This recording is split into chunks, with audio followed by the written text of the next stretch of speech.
ਸਾਰਿਆਂ ਨੂੰ ਸਤਿ ਸ਼੍ਰੀ ਅਕਾਲ ਜੀ। ਅੱਜ ਮੈਂ ਤੁਹਾਨੂੰ ਬਣਾਉਣਾ ਦੱਸੂਗੀ ਇਹ ਵਾਲਾ ਡਿਜ਼ਾਈਨ। ਇਸ ਡਿਜ਼ਾਈਨ ਨੂੰ ਬਣਾਉਣ ਲਈ ਆਪਾਂ ਨੂੰ ਸਿਲਾਈ ਉੱਪਰ 7-7 ਕੁੰਡਿਆਂ ਦੇ ਹਿਸਾਬ ਨਾਲ ਕੁੰਡੇ ਚਾਹੀਦੇ ਨੇ, 3 ਕੁੰਡੇ ਵੱਧ।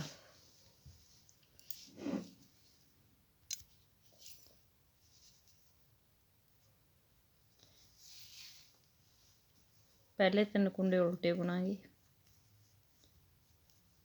4 ਕੁੰਡੇ ਸਿੱਧੇ,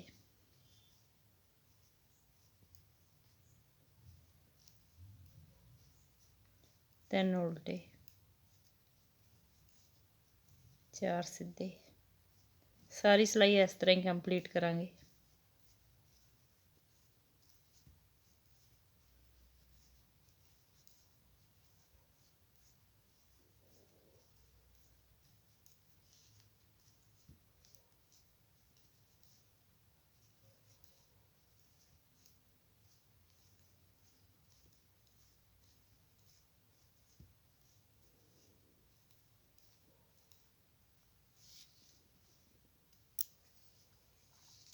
दूसरी सिलाई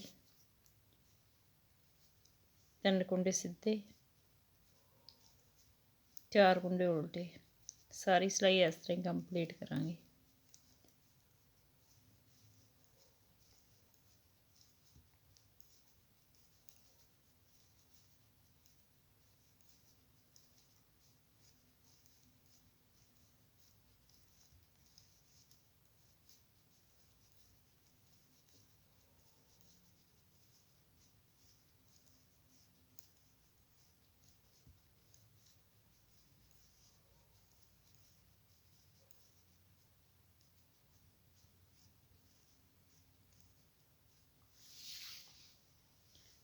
तीसरी सिलाई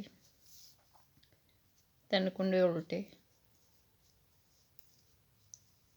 1 कुंडा सीधा, दूसरा ते तीसरा कुंडा बिन बुने उतारांगे, चौथा कुंडा फिर सीधा, 3 कुंडे उल्टे,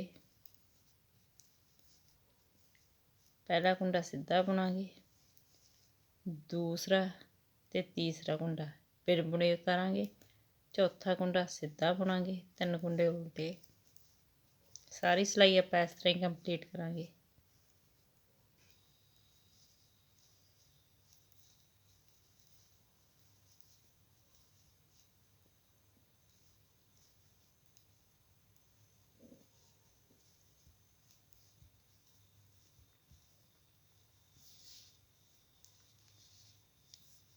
चौथी सिलाई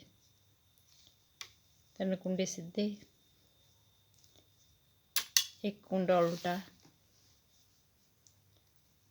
ਜਿਹੜੇ ਆ 2 कुंडे पहली सिलाई 'ਚ ਆਪਾਂ ਬਿਨ ਬੁਣੇ ਉਤਾਰੇ ਤੇ ਉਹਨਾਂ ਨੂੰ ਇਸ ਸਿਲਾਈ 'ਚ ਵੀ ਬਿਨ ਬੁਣੇ ਉਤਾਰਾਂਗੇ ਇਸ ਤਰ੍ਹਾਂ ਹੀ।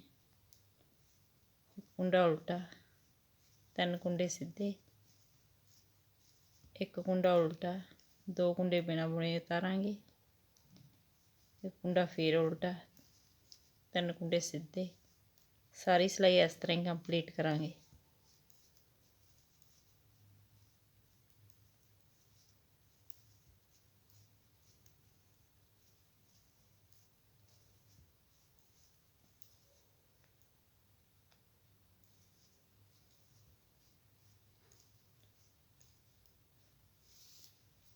पंजवीं सिलाई 3 कुंडे उल्टे,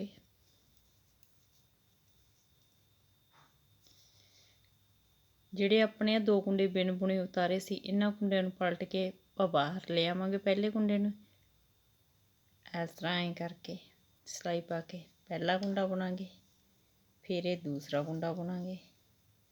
ਇਸ ਤਰ੍ਹਾਂ ਹੀ ਇਸ ਤਰ੍ਹਾਂ ਕਰਕੇ ਜਿਹੜਾ ਚੌਥੇ ਨੰਬਰ 'ਤੇ ਆ ਉਹਨੂੰ ਪਹਿਲਾ ਬੁਣਾਂਗੇ, ਜਿਹੜਾ ਤੀਜੇ ਨੰਬਰ 'ਤੇ ਆ ਉਹਨੂੰ ਦੂਸਰੀ ਵਾਰ ਬੁਣਾਂਗੇ। 3 ਕੁੰਡੇ ਉਲਟੇ ਇਸ ਤਰ੍ਹਾਂ ਸਿਲਾਈ ਪਾ ਕੇ ਅੱਗੋਂ ਦੀ ਪਹਿਲਾਂ ਬੁਣਾਂਗੇ, ਇਹਨੂੰ ਬਾਅਦ 'ਚ ਬੁਣਾਂਗੇ। ਦੋਹਾਂ ਕੁੰਡਿਆਂ ਨੂੰ ਇਕੱਠੇ ਨੂੰ ਉਤਾਰ ਦੇਵਾਂਗੇ। ਫਿਰ ਬੈਕ ਸਾਈਡ ਉੱਤੋਂ ਦੀ ਐ ਸਿਲਾਈ ਕਰਕੇ ਪਿਛਲਾ ਕੁੰਡਾ ਪਹਿਲਾਂ ਬੁਣਾਂਗੇ, ਅੱਗੇ ਵਾਲਾ ਬਾਅਦ 'ਚ ਬੁਣਾਂਗੇ ਤੇ ਇਹਨਾਂ ਦੋਨਾਂ ਕੁੰਡਿਆਂ ਨੂੰ ਇਸ ਤਰ੍ਹਾਂ ਉਤਾਰ ਦੇਵਾਂਗੇ। ਸਾਰੀ ਸਿਲਾਈ ਆਪਾਂ ਇਸ ਤਰ੍ਹਾਂ ਹੀ ਕੰਪਲੀਟ ਕਰਾਂਗੇ।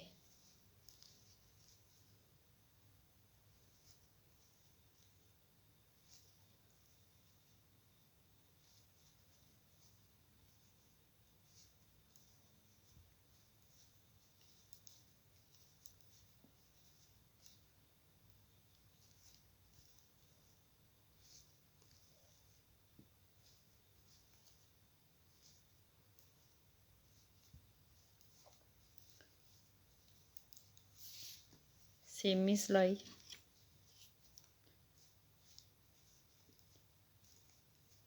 3 ਕੁੰਡੇ ਸਿੱਧੇ, 4 ਕੁੰਡੇ ਉਲਟੇ, 3 ਕੁੰਡੇ ਸਿੱਧੇ, 4 ਕੁੰਡੇ ਉਲਟੇ। ਸਾਰੀ ਸਿਲਾਈ ਇਸ ਤਰ੍ਹਾਂ ਹੀ ਕੰਪਲੀਟ ਕਰਾਂਗੇ।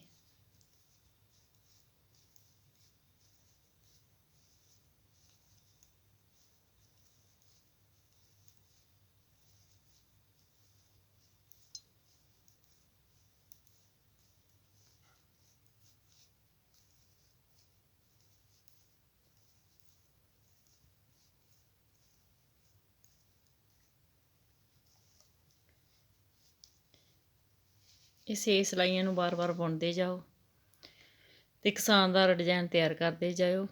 ਵੀਡੀਓ ਨੂੰ ਲਾਈਕ, ਸ਼ੇਅਰ ਔਰ ਚੈਨਲ ਨੂੰ ਸਬਸਕ੍ਰਾਈਬ ਜ਼ਰੂਰ ਕਰਿਓ। Thank you.